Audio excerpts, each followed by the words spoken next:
త్వరగా నిద్రలేవండి. మిమ్మల్ని కాదండోయ్, మనలో ఉన్న దేశభక్తిని.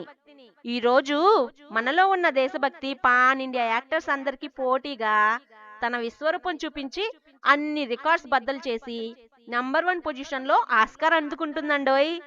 ఇన్ని రోజులు మనలో ఉన్న దేశం పట్ల భక్తిని బాగా జోకొట్టి జోకొట్టి గాఢ నిద్రలో ఉంచుతాం.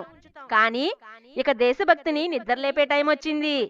అది గాని నిద్రలేచిందో వాట్సప్ ఫుల్ అప్పలో ఉంటుంది.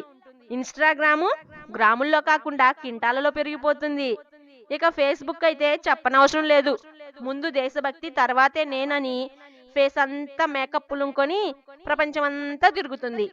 ఇక యూట్యూబ్ అయితే చిన్న ట్యూబ్లా కాదు బాబోయ్, భూగర్భంలో వేసే పెద్ద పెద్ద పైపుల్లా మారిపోతుంది. ఇక మిగతావి సరే సరి, ఇంకెందుకు ఆలస్యం, మొదలు పెట్టండి. అందరికీ గణతంత్ర దినోత్సవ శుభాకాంక్షలు. మీలో ఉన్న క్రియేటివిటీని బయటపెట్టండి. జై హింద్.